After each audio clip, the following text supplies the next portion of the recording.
पुंडलिक वरधारी विठ्ठल श्री ज्ञानदेव तुकाराम पंढरीनाथ भगवान की जय। प्रभु श्री रामचंद्र भगवान की जय। कपिवर्य महारुद्र हनुमान की जय।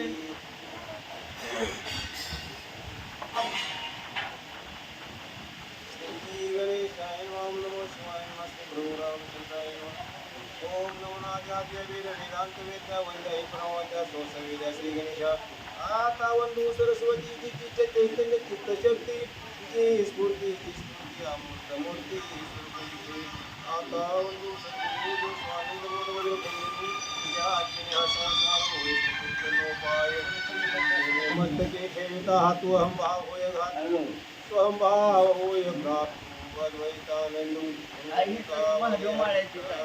ज्ञानदेव तुकाराम पंढरीनाथ भगवान की जय।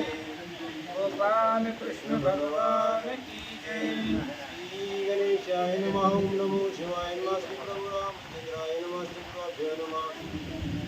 जय जय सद्गुरु कर्पूर गौरा अनन्य भक्तांच्या माहेरा चतुरानादी सुरवरा स्मरहरा गण्यतू भक्त वत्सरा भक्त पाळका नमन माझे गणनायका आदित्या निकम शांतका देव्यांबिका नमस्कारू। कथेचं अनुसंधान ग्रंथकर्ते माधव या ठिकाणी सांगतायत गरुड पुराण 18 पुराणापैकी 18व्या नंबरचं ते पुराण आहे आणि या ग्रंथाला प्रारंभ करताना ग्रंथकर्ते माधव सर्वप्रथम भगवान गणेश ज्याचं स्मरण केल्यानंतर विघ्न येत नाही अशा प्रकारच्या गणपतीची स्तुती महाराज करतात। चतुष्ट वाचांची स्वामिनी जी राहिले मात्र का लक्षणी ये ब्रह्मकुमारी लागुनी अंतकरणी ध्यायी। आणि मग आता गणपती नंतर सरस्वती जी विद्येची देवता मानली जाते 4 विद्याची स्वामिनी असणारी मालकीन सरस्वती आणि त्या सरस्वतीला कारण तिच्यापासून ज्ञान प्राप्त व्हावं म्हणून त्या सरस्वतीला आमचं वंदन असो। सकळ देवता सह शिवासी पुन्हा नमस्कारून आज्ञेशी महाजुनिया प्रेतकल्पासी प्राकृतासी आरंभितो। ग्रंथकर्ते माधव या ठिकाणी सांगतायत गणपतीचं स्तवन झालं सरस्वती देवीचं स्तवन केलं त्यानंतर आता महादेव आणि पार्वती जे कैलासाचे अधिपत्य आहे अशा प्रकारचे भवानी सहित महादेवाला माझा नमस्कार असो वंदन असो। नैमिषारण्य सुत मुनी पुराण सांगे अनोदिनी तो कोणे एके दिनी व्यासासनी वैसला। मग कथेला प्रारंभ सुरुवात झालेली आहे। एक दिवस सूत नावाचे व्यास महाराजांचे शिष्य आहेत आणि ते सूत नैमिषारण्यामध्ये सर्व ऋषींच्या मेळासमवेत बसले होते।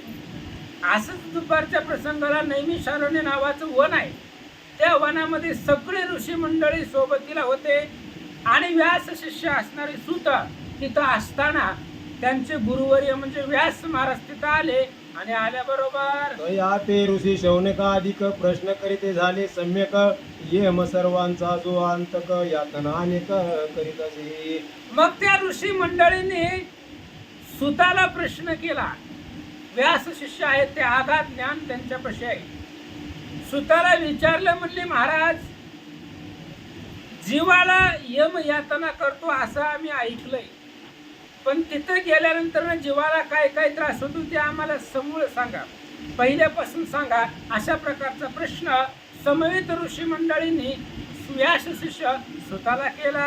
दयांच्या लोकांचा विस्तार आणि जीवांचा आचार देह त्यागिल्या कर्म प्रकार कैसा नरजीव भोगित असे। मग त्या ऋषी मंडळींनी प्रश्न केला महाराज त्या यमनगरीचा विस्तार सांगा कारण ते यमनगरीला आम्ही अजून गेलो नाही पाहिलं नाही। मग ती यमनगरी कशी आहे तिथे गेल्यानंतर जीवाला काय काय त्रास भोगावा लागतो यम त्यांना कशा पद्धतीने दंड देतो तिथल्या वेतना काय थोडक्यामध्ये आम्हाला सविस्तर सांगा असा प्रश्न ऋषी मंडळी करतात। हे अत्यंत निरूपण पुराण संज्ञा संक्षेपण आम्हा सर्वासी कथन एकीकडून पैकी। ऋषी मंडळींनी सांगितलं महाराज वेदाच्या शास्त्राच्या पुराणाच्या आधाराने सांगा उगा अंदाज पंची सांगू नका, त्याला काहीतरी पुराणा पाहिजे, काहीतरी त्या ठिकाणी असणार पुराणाच्या आधारानं असेल, शास्त्राच्या आधारानं असेल, त्या यमनगरीचं वर्णन आणि तिथं केल्या जाणाऱ्या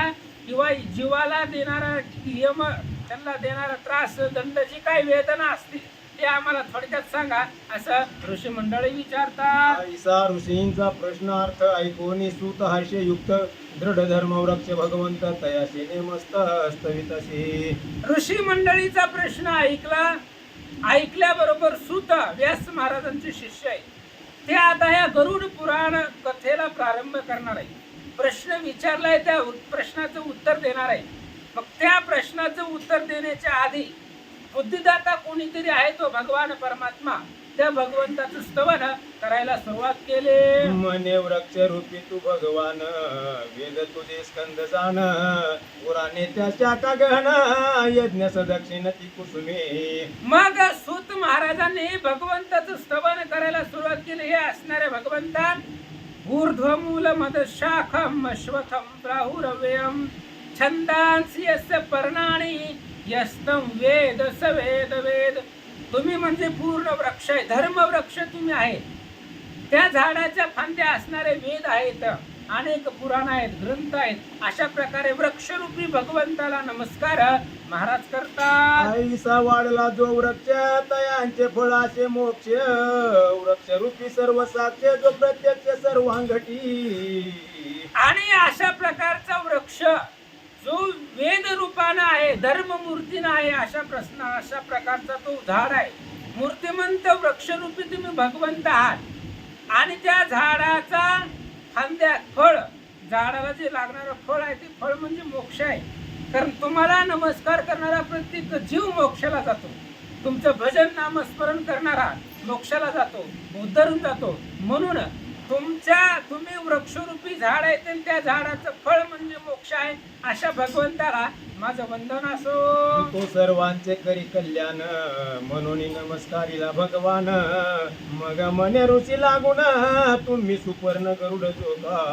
आणि मग भगवान परमात्मा तुम्ही कसे आहेत, सर्वांचे कल्याण करता, सर्वांचं कल्याण करणारे तुम्ही भगवंत आहात. म्हणून सर्वप्रथम तुम्हाला नमस्कार. कारण तुम्ही बुद्धी दिल्याशिवाय ही ग्रंथ सांगता येणार नाही, त्याचं ज्ञान बाहेर प्रगट होणार नाही. म्हणून बुद्धीची देवता तुम्ही आहात, म्हणून तुम्हाला सर्वप्रथम नमस्कार. त्यावेळेस सांगायला सुरुवात केली, भगवान श्री विष्णू आहे आणि त्या श्री विष्णूचं वाहन, त्या विष्णूचं वाहन असणारा गरुड आहे. आणि तो गरुड त्याचा काय झाला, ओ विष्णू प्रतिपुसता झाला, तुझ्या प्रसादे गोविंदा मला, हव्या गती सर्व लोकाला, असे विश्वपाळा मज लागी. मग गरुडजी आणि भगवान परमात्मा यांचा संवाद म्हणजेच गरुड पुराण आहे. गरुडानं देवाला विचारलेले जे काही प्रश्न आहेत, त्या सगळ्या प्रश्नाची उत्तर या ग्रंथामध्ये भगवंताने दिलेली आहे. गरुडाने विचारलं, भगवंता तुमच्या कृपेनं मला सगळ्या जगामध्ये फिरता येतं, मला कोणी अडवत नाही, मी कुठं जरी गेलो तरी. का? मोठ्याचा हात डोक्यावरती आहे. भगवान परमात्म्याचा सेवक आहे, त्यामुळं पाताळामध्ये जाऊ द्या, वरी ब्रह्मलोकामध्ये जाऊ द्या, कैलासामध्ये जाऊ द्या, कुठंही जाऊ द्या, तुमच्या कृपेनं मी सगळ्या जगतामध्ये जातो. पण असं एकच ठिकाण आहे जिथं मी आतापर्यंत गेलो नाही. कोणता? सर्व लोकांच्या समस्त रचना मी विलोकिल्या मधुसूदना, परियमपुरीची रचना माझ्या नयनान दिसेची. गरुडाने भगवंताला विचारलं, देवा या त्रिजगतामध्ये स्वर्ग मृत्यू पाताळामध्ये सगळ्या ठिकाणी फिरलो मी, कारण तुमचा कृपा आशीर्वाद आहे, त्यामुळे सगळीकडे गेलो. पण अशी एकच जागा आहे मी जिथं गेलो नाही, मी तिथं पाहिलं नाही, असं आहे ते यमनगर. त्या यम लोकाला मी कधी गेलोच नाही. तुमचा सेवक आहे, यमनगरीला कसं जाऊ? सहज सुद्धा मी तिथं गेलो नाही. यमनगर मी डोळ्यानं पाहिलं नाही. मग जे पाहिलं नाही ते मला सांगा, त्या यमनगरीची रचना कशी आहे, तिथं गेल्यानंतर ना जीवाबरोबर कसा व्यवहार होतो ते सगळं मला सांगा, कारण ते मी पाहिलेलं नाही. म्हणून तुम्हाला विचारतो, सांगा. गुरुजी विचारतात, जे ते पिडती पापी जन, ते नाही माझे गमन, या हेतूने तुम्हा लागून प्रभू प्रश्न मी करीत असे. गरुडाने विचारलं, देवा मी तुमचा दास आहे, सेवक आहे. आणि त्या यमनगरीला फक्त पापी लोक जातात. पुण्यवान लोक वैकुंठाला, कैलासाला, सत्य लोकाला, स्वर्गाला निघून जातात. आणि त्या पापी लोक यमनगरीला जात असल्यामुळं मी पुण्यवान आहे, तुमचा सेवक आहे, त्याच्यामुळं मी त्या लोकाला यमनगरीला गेलो नाही. मग त्या यमनगरीची रचना कशी आहे आम्हाला सांगा. वर लोकी भरत खंड विख्यात, लवण समुद्रेचे वेष्टित, चतुर्ण वर्ण समायुक्त जन्म मनुष्यात होत असे. गरुडानं विचारायला सुरुवात केली. ऐका म्हणली भगवंता, नवखंड असणारी पृथ्वी आहे, याच्यामध्ये असणारे सप्तद्वीप आहेत, सप्त समुद्र आहेत, पाण्याचा समुद्र आहे, दुधाचा समुद्र आहे, मिठाचा समुद्र आहे, अशा प्रकारे अनेक द्वीप आहेत, समुद्र आहेत. आणि या संपूर्ण पृथ्वीमध्ये, पृथ्वी तलावरती मानवाचा जन्म होतो. याही योनी माझारी, सुकृती पापी नर नारी, मागे पुढे देहधारी, कर्म दोरी धरून येती. आणि या पृथ्वी तलावरती माणूस जन्माला येत असताना पाप आणि पुण्याच्या दोरीने जन्माला येतो. म्हणजे पाप आणि पुण्य सोबतीला घेऊन येतो. पाप पुण्य करून जन्मा येतो प्राणी, पाठीमागचं पापही सोबतीला आणतो आणि पाठीमागचं पुण्यही सोबतीला आणतो. आणि पाप पुण्याच्या समवित माणूस पृथ्वी तलावरती जन्माला येतो. बुहर लोकी भर खंड विख्यात, लवण समुद्रेचे वेष्टित, चतुर वर्ण समायुक्त जन्म मनुष्यात होत असे. 4 वर्ण सांगितलेले आहेत, शूद्र, वैश्य, ब्राह्मण आणि क्षत्रिय. या 4 वर्णामध्ये मनुष्याचे, 4ही वर्ण मनुष्याचे जन्म आहे. पण त्या असणाऱ्या मनुष्य 4 वर्णामध्ये जन्माला येतो. कोण क्षत्रिय आहे, कोण ब्राह्मण आहे, कोण वैश्य आहे आणि कोण शूद्र आहे. आणि प्रत्येक जण आपापल्या पाप पुण्याच्या प्रभावानं ज्या त्या वर्णामध्ये जन्म घेतो. त्याही योनी माझारी, सुकृती पापी नर नारी, मागे पुढे देहधारी, कर्म दोरी धरून येती. आणि या 4 वर्णामध्ये जन्म पावलेला जो मनुष्य आहे, आणि तो प्रत्येक जण आपापल्या कर्माच्या दोरीनं जन्माला येतो. आपलं कर्म पाठीमागचं जसं असेल तसं. जीवनामध्ये दुःख असेल तर समजायचं पाठीमागचं पाप शिल्लक आहे, सुखाचे दिवस असतील तर समजायचं पुण्य आहे. कारण बघा, बोधलीलांबरी ग्रंथामध्ये तिथं ग्रंथकर्त्याने 22 तिथं सांगितलेले आहे, अनंत जन्माची पाप फळले. भागीरथीच्या जीवनामध्ये दुःख असताना ती विचार करते, एवढं सगळं असताना दुःख का जीवनामध्ये? तर अनेक जन्माचं पाप असतं. ते कुठंतरी आपल्याला ते आडवं येतं, म्हणून जीवनामध्ये दुःख येतं. आणि असाच सुख दुःखानं मानवाचा जन्म होतो. पाप पुण्य होता समान, प्राप्य मनुष्य देह जाण, तो पाहुनी ब्रह्मज्ञान नराज्ञान न पावती. मग मनुष्य जन्माला येतो, पाप पुण्य सोबतीला घेऊन येतो. पाप पुण्य समान असेल तर मानवाचा जन्म आहे. म्हणजे माणसाचा जन्म खूप दुर्लभ आहे, सहज मिळत नाही. ते आंधळ्याच्या हातामध्ये कावळा सापडावा तशा पद्धतीने मानवाचा देह आपल्याला मिळालेला आहे. आणि मिळाल्यानंतर माणूस ज्ञानाकडे जात नाही, भगवंताची प्राप्ती करत नाही, भगवंताचं स्मरण करत नाही, भजन करत नाही, उद्धार करून घेत नाही. महाराज सांगतात, अथवा तुझी नष्टिक भक्ती मूढ जनन करीती, आयुष्य सरता देहांती, लोक तया प्रति कोणता. पहिला प्रश्न गरुडानं भगवंताला विचारला, भगवंता, आता या पृथ्वी तलावरती माणूस जन्माला येतो सांगितलं, 4 वर्णामध्ये जन्माला येतो सांगितलं.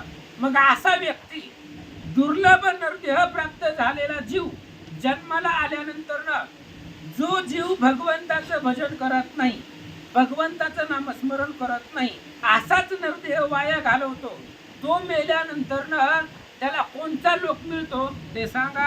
हे मेल्यावर प्राणी समजत, यानंतर करावे काय कृत्य, अधिकार कोणाशी असत, क्रिया समस्त करावया. आणि अशा प्रकारचे व्यक्ती ज्यांचं आयुष्य हातोहात वाया गेलेलं आहे, भगवंताचं भजन केलं नाही, नामस्मरण केलं नाही, त्या लोकांना कोणता लोक प्राप्त होतो. त्या लोकांमध्ये गेल्यानंतर पाठीमागं काय कृत्य करावं ते कृत्य करण्यासाठी अधिकार घरातील कुणाकुणाला आहे, अशा प्रकारची सगळी माहिती सांगा. गरुडजी विचारतात, आणि देश काल द्रव्य सहित कैसे तयाचे नित्य कृत्य, महारोग्य झाल्या मृत स्वदेशस्थ परदेशी जे का. मग अनेक पद्धतीने सांगितले आहे. देश आहे, काल आहे, द्रव्य आहे. म्हणजे एखादा व्यक्ती बाहेर गेल्यानंतर तिथं मृत्यू पावलेला असेल किंवा महारोगानं मृत झालेला असेल. एखादा आता मागं आला होता रोग, अशा रोगामध्ये जर मृत झाला तर मग त्याच्या पाठीमागं काय क्रिया करायच्या, कुणी करायच्या ते सांगा. मरण जे पावले जन त्यांच्या अमृत दिवसापासून वर्षपर्यंत कर्म संपूर्ण अनुक्रमान सांगिजे. गरुडजीने विचारलं, भगवंता माणूस मेलेल्या दिवसापासून वर्ष श्राद्धापर्यंत म्हणजे या पूर्ण 1 वर्षामध्ये करायच्या विधी, सगळ्या विधी अनुक्रमानं पहिल्यापासून सांगा. महाराज विचारतात, आगा हे रमानाथा कृपा हस्त माझ्या माता येऊन इथे देता प्रेता कैसे तत्वता स्वर्गी पावतासे. भगवंता एक प्रश्न अजून निर्माण झालेला आहे. आता व्यक्ती मृत पावल्यानंतर ना त्याच्या मृत पावलेल्या दिवसापासून वर्ष श्राद्धापर्यंत त्याच्या घरच्यांनी सगळ्या क्रिया केल्या.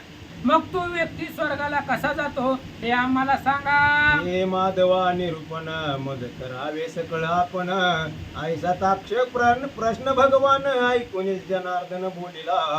आणि मग अशा पद्धतीने भगवंतानं गरुडाचा प्रश्न ऐकल्याबरोबर भगवान परमात्माला आनंद वाटला. ठीक आहे म्हणले, सांगतो.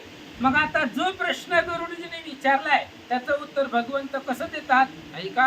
वैनतया भाग्यवंता ऐके सर्व यथार्थता जे त्वा पुशिले कश्यप सुता ते तत्वता तुझ कथितो मी. आणि मग भगवंतानं सांगायला सुरुवात केली, गरुडा ऐक, तू विचारलाय भाग्यवंत आहे.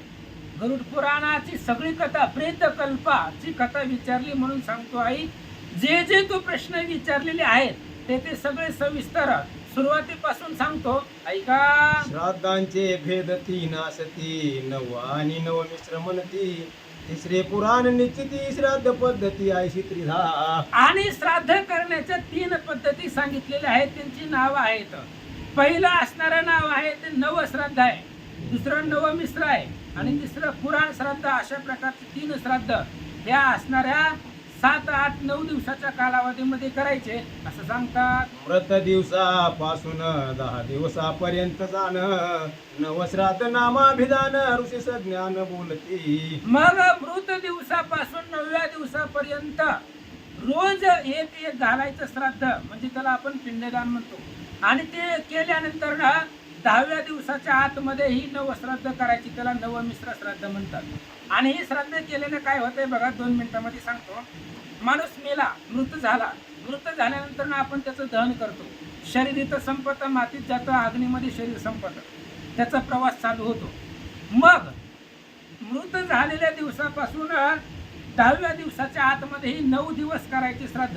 आपण त्याला रोज 9 दिवसापर्यंत एक दिवस रोज पिंडदान करायचं, रोज नैवेद्य दाखवायचा. त्यानं काय होतं, पहिल्या दिवशी हात तयार होतात, दुसऱ्या दिवशी पाय, तिसऱ्या दिवशी कान, डोळा, नाक.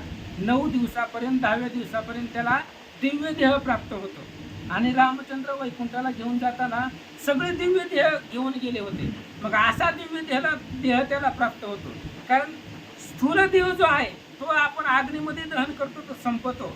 मग ही 9 दिवसामध्ये नवमिश्र श्राद्धानं त्याला दिव्य देह प्राप्त होतो. आणि दिव्य देह प्राप्त झाल्यानंतर 13व्या दिवशीपासून त्याचा प्रवास सुरू होतो. मग हळूहळू पुढे प्रवास त्याचा चालू होतो. ऐका, आपलं 10 दिवस करता आपल्या घरी येत नाही म्हणजे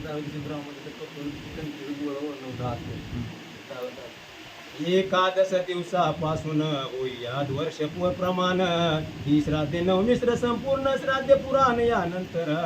आणि मग 11 दिवसापासून पुढे असणार 13व्या पर्यंत जे काय करायचे असणारी नवमिश्र श्राद्ध आता सांगितली.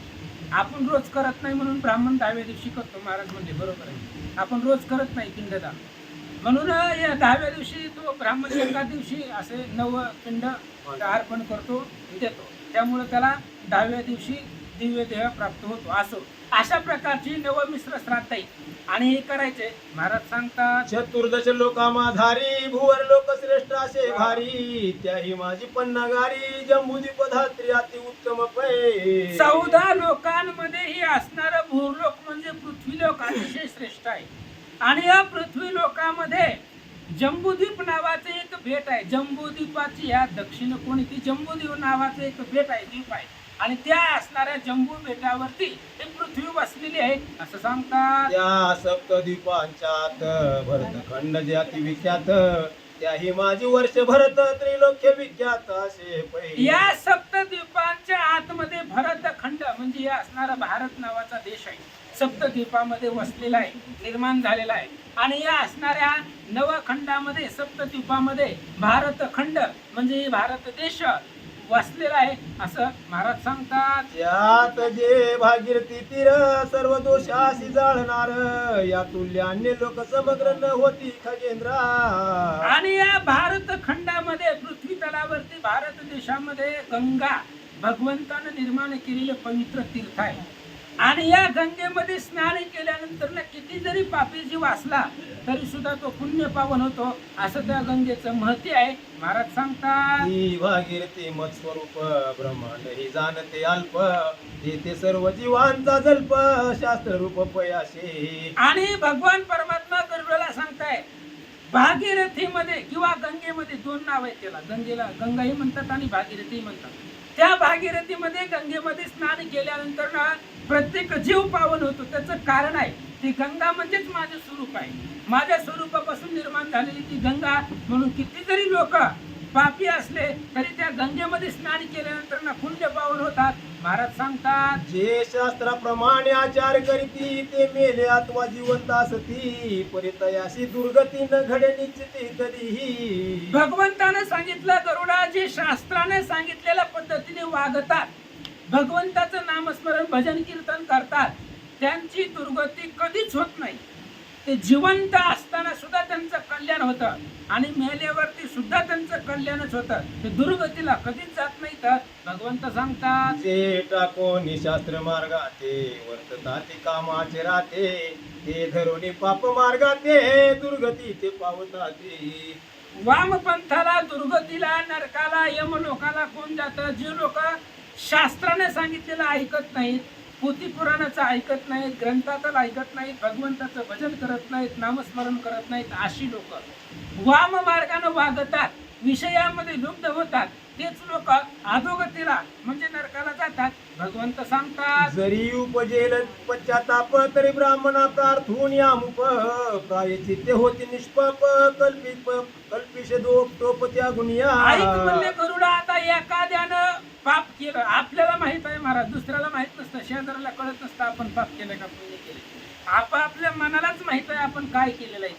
मग समजा आपल्याला जर वाटलं आपण खूप पाप केलेला आहे, आता आपल्याला नरकाशिवाय दुसरीकडे जागा नाही असं जर मनाला वाटलं, त्याचा पश्चाताप झाला तर ब्राह्मण बोलवायचा आणि त्या ब्राह्मणाला सांगायचं असं असं पाप माझ्याकडून झालंय, त्याच्यापाशी बोलून दाखवायचं.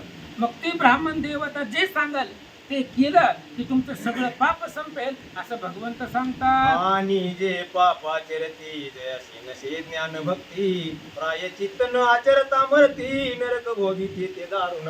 आणि जे लोक पापाचं आचरण करतात, पाप आचरण केल्यानंतर ना ज्याला भगवंताविषयी थोडंही ज्ञान प्राप्ती नाही, बरं आपण केलेलं पाप हे माहिती असताना सुद्धा त्या पापाचं प्रायश्चित होत नाही, केलेल्या पापाचं आपल्याला काहीच वाटत नाही, ते लोक म्हणजे जाणून बुजून केलेलं पाप, अशी लोक नरकाला जातात. निरय भोगिल्यावरी जन्म पावती, पूर्व पापांची चिन्हे उमटती, त्यांची निशाणी तुझ प्रती यथा पद्धती निरूपितो. ऐक म्हणले गरुडा, भगवान परमात्मा सांगताय आता ह्या जन्मामध्ये आपण पाप केलं, ते पाप फिटलं नाही, पश्चाताप झाला नाही, भगवंताचं स्मरण केलं नाही आणि ते पाप घेऊन आपण मेलो, नरकालाच जाणार आहे. आणि नरकाला गेल्यानंतर ना पुन्हा जन्म आहेच.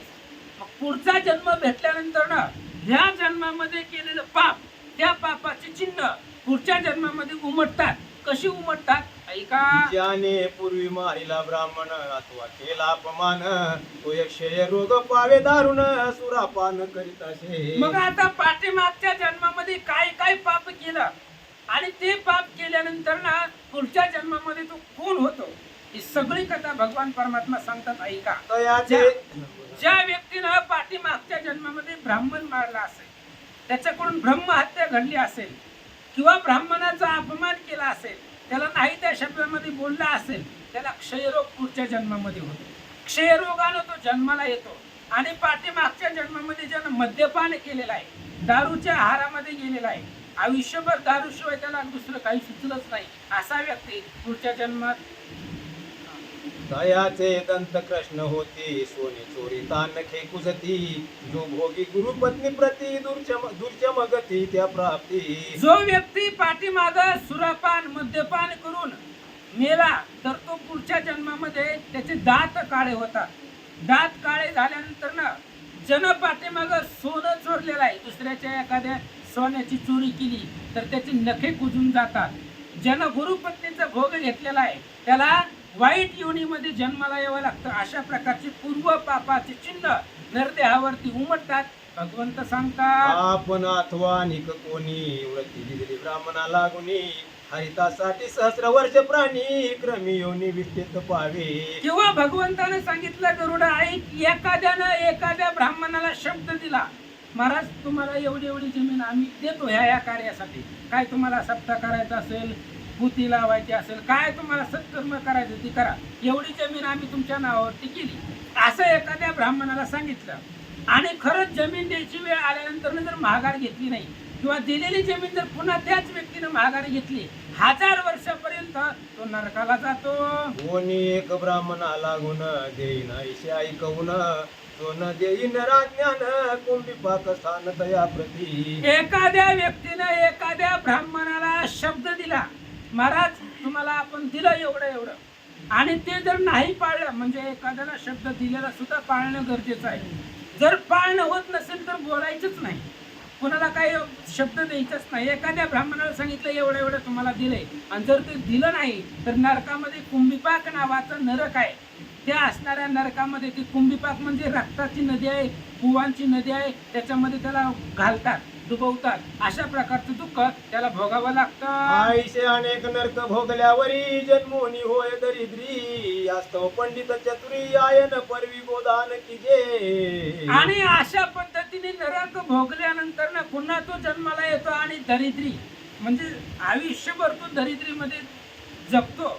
आणि यानंतर ना पुन्हा मग पंडिताला एखाद्या बोलवून त्याचं जे काय आपल्या पाठीमाग झालेलं पाप आहे, दरिद्र आहे, ते घालवण्यासाठी आयन पर्व, दक्षिणायन उत्तरायण ही पर्व आहे, त्या पर्वावरती ब्राह्मणाला गायदान करा.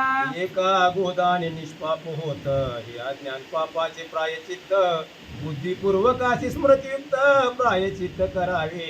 अज्ञान पाप म्हणजे आपल्याकडून चुकून झालेलं पाप. अशा प्रकारचं जे पाप आहे ते पाप घालवण्यासाठी ब्राह्मणाला गोदान करा. एक गोदानाने सगळं अज्ञान पाप, चुकून झालेलं पाप सगळं संपत असं शास्त्रामध्ये सांगतात. एक पंथी पुण्य करावे पुण्य कर्त्याशी सेवित जावे क्षण भंगुर देह स्वभावे परिजानावा लभ्य हा. भगवंताने सांगितलं गरुडा ऐक, म्हणून आपल्याकडून चुकून पाप होतात, आपण काय मुद्दाम करत नाही, चलता चलता आपल्याकडून पाप सहज घडून जातात. मग ते पाप संपवण्यासाठी काय करायचं, पुण्यकर्त्याशी सेवित जावे. आपण पुण्य करावं, पुती पूर्णाला जावं. बरं आपल्याला नाही जायला जमलं तरी जो जातय त्याच्या सोबतीला जावं, म्हणजे जो भगवंताचं नामस्मरण करतोय त्याचं सेवन करत जावं, त्याच्या संगतीला राहावं. अशा प्रकारे भगवंत सांगतात, ऐसा प्राप्त हो देह जेन सेविती साधू समूह सर्वांगे कथा पडे देह ठाकोनी परिग्रह जात असे. अशा प्रकारे जो असणारा देह एकतर दुर्लभ आहे, नरदेह दुर्लभ जाणा, शतवर्षाची गणना, एकतर नरदेह भेटतच नाही, भेटला तर तो साधू संतांच्या संगतीमध्ये घालवावा. आणि जो साधू संतांच्या संगतीमध्ये राहत नाही त्याचा देह तिथंच पडून अधोगतीला निघून जातो. ऐसे जाणोनी अखगपती धर्मार्थ लावावी संपत्ती ग्रहामध्ये धनाची वस्ती सुहृद सांगती स्मशानी. ऐक म्हणले गरुडा, भगवान परमात्मा सांगताय आपल्या घरामध्ये जेवढी संपत्ती आहे, इस्टेट आहे, जे काय असेल त्यातली 10% किंवा थोडी तरी भगवंताच्या कार्यासाठी लावावी. कारण माणूस मयत झाल्यानंतर, मृत झाल्यानंतर घरातली संपदा जी काय असणारे गणगोत आहे ती मशानभूमीमध्ये काढत असतं. म्हणून थोडी तरी संपत्ती जी आहे ती घरातली देव कार्यासाठी सत्य कार्यासाठी लावावी. भगवंत सांगतात शरीर ते अग्नी जाळीत पाप पुण्य सवे येत पापी नर असल्या लिप्त निरय प्राप्त जाणीजे. भगवंताने सांगितलं शरीर ते अग्नी जाळीत. माणूस मेल्यानंतर ना शरीर जळतं, शरीर इथंच राहतं. मग काय बरोबरीला येतं? पाप पुण्य सवे येतं. माणूस मेल्यानंतर ना फक्त त्यानं केलेलं पाप आणि त्यानं कमवलेलं पुण्य एवढ्या दोनच गोष्टी त्याच्या सोबतीला येतात. शरीर इथं संपलं जातं, त्याच्या सोबतीला पाप पुण्य येतं आणि आल्यानंतर ना पुढं पुण्य असल्या बरोबरी तो प्राणी चढे स्वर्गापरी व्रत दिवसापासून नरी सर्व सर्पयुक्त विधी जो. मग आता ज्याच्या सोबतीला पुण्य आहे तो स्वर्गाची पायरी चढतो. पुण्य सोबतीला असल्यावर तो स्वर्गाला निघून जातो, कोणी अडवत नाही त्याला. आणि जर पापी असेल तर तो नरकाला जातो. स्वर्गाला जात असताना विष्णू लोक विमान घेऊन येतात आणि नरकाला जात असताना यम लोक यमाची तूत त्याला मारीत नेतात. तोडी ती मारी ती जोडी ती निष्ठुर यमाचे किंकर बहुसालनाथ महाराजांचा अभंग आहे, हरिपाठ आहे.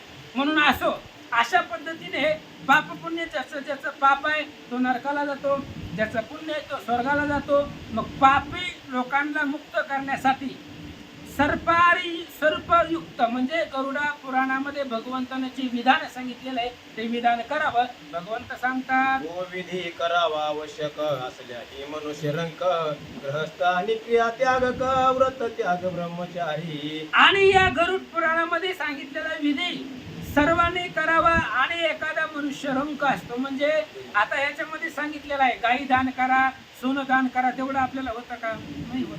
म्हणून एखादा रंक असतो तेवढं करण्याची ताकद शक्ती त्याच्यापाशी नसते. मग अशा व्यक्तीनं काय करायचं?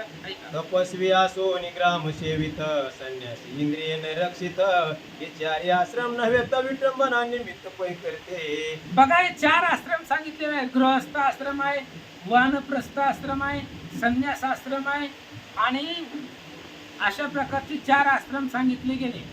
मग एखादा संन्यास आश्रमामध्ये राहतोय आणि तो संन्यासी असून तप करत नाही तर त्या आश्रमाची विटंबना आहे. एखादा त्या ठिकाणी ब्रह्मचारी आहे, ब्रह्मचारी असताना सुद्धा इंद्रिय त्याच्या ताब्यात नाही तर त्या आश्रमाची विटंबना आहे असं महाराज सांगतात. सर्व धर्म याईशे पुरुष दुरते जावे तुक्यास संसाराविषयी आसक्त मानस असोनी विशेष ब्रह्मज्ञ बोलती. आणि सगळे पुरुषानं सगळ्या धर्माचं प्रतिपालन करावं. सर्वश्रेष्ठ धर्म मानवामध्ये सांगितलेला आहे भगवंताचं स्मरण नामस्मरण करणं. संसाराविषयी मन आसक्त असू नये, भगवंताच्या नामावरती मन असावं, संसारामध्ये राहावं पण संसार करून भगवंताचं स्मरण करावा. हे सर्वश्रेष्ठ धर्म मानवाचा आहे. महाराज सांगतात ब्रह्मांड मंडपा माझारी धर्म ब्रह्म बरोबरी त्या ते टाकी त्या अंत्यजा परी ते निरय नगरी पावती. भगवंताने सांगितलंय या संपूर्ण ब्रह्मांडामध्ये धर्म आणि ब्रह्म म्हणजे ब्रह्मदेव आणि धर्म ही समान आहे. कारण भगवंत स्वतः धर्म रक्षणासाठी येतो. धर्म रक्षावया अवतार केसी. भगवंत कशाला येतो? धर्माचं संरक्षण करण्यासाठी येतो. म्हणून जगामध्ये धर्म श्रेष्ठ आहे. माणसानं धर्मानं वागावं. धर्मानं वागलेला व्यक्ती ब्रह्मदेवाच्या सोबतीला जाऊन बसतो मेल्यानंतर ना, एवढं सुख त्याला प्राप्त होतं. म्हणून धर्म आणि ब्रह्म बरोबरीच आहे. महाराज सांगतात जरी स्वधर्म असे हीन तरी उत्तम परधर्माहून स्वधर्माने मेल्याही कल्याण परमधर्माने वाचता भय. आपण स्वतःचा धर्मच श्रेष्ठ आहे. कारण तो धर्म कसाही असू द्या, स्वधर्मानं वागणारा नर त्याचं कल्याणच होतो. तो अधोगतीला कधीच जात नाही. आणि परधर्मामध्ये वागणारा जो व्यक्ती आहे तो नरकाला जातो, अधोगतीला जातो. म्हणून आपला स्वधर्म जरी आपल्याला तुच्छ वाटत असेल तरी सुद्धा त्याचं सेवन केल्यानं त्याचं कल्याण होतं. महाराज सांगतात तस्मात या उभय लोकात आचार श्रेष्ठ असे सत्य आचारहीनासी वेद पुनित न करीती नित्य पटताही. मग धर्म म्हणजे नेमकं काय? तर धर्म या शब्दाचा अर्थ आहे आचार. आचार म्हणजे माणसाचं वागणं. माणसाचं वागणं सर्वश्रेष्ठ असं महाराज. आचार श्रेष्ठ पाहिजे. ज्याचा आचार श्रेष्ठ नाही त्याला कोणताच ग्रंथ पुण्य करू शकत नाही, पुण्यवान करू शकत नाही. किती बी ग्रंथ वाचा, स्मरण करा, काही करा, वेद पठण करा, कितीही तीर्थ करा, कुठल्याही क्षेत्राला जावा, ज्याचा आचार श्रेष्ठ नाही त्याला जगातलं कुठलंच तीर्थ ग्रंथ पुण्यवान करू शकत नाही. म्हणून आचार हा पहिला धर्म आहे आणि आचार श्रेष्ठ ठेवा. महाराज सांगतात, आचार हाची प्रथम धर्म, तो न त्यजावा अति उत्तम, संकट पडताही परमश्रेष्ठ धर्म रक्षावा नरे. भगवंताने सांगितलं आचार ही सर्वप्रथम श्रेष्ठ धर्म आहे आणि आचारानं वागणारा माणूस त्याचं कल्याण होतो. त्यामुळं आचार सोडायचं नाही. आचार म्हणजे आपलं वागणं. सतकर्मानं माणसानं वागावं, चांगलं कर्म करावं, व्यवस्थित राहावं, आचार सोडू नये. तोच धर्मानं वागणारा व्यक्ती ठरतो आणि तो स्वर्गाला जातो. सात्विकांची करावी संगती, त्याजावी राजतामसा प्रती, ज्यांच्या संगती दोषाची प्राप्ती, होय नरक गती अनुसेवने. सात्विकांची संगती करावी. महाराज संगती करताना सुद्धा चांगल्या लोकांची करावी, सात्विक लोकांची संगती करावी आणि मग अशा पद्धतीने ज्यांच्याकडे दोषांचा डोंगर आहे, पर्वत आहे, अशा प्रकारची संगत करू नये असं सांगतात. मग दोन द्यावं लागते तरच वेळ लागते. जाऊन असं नाही ते जातात.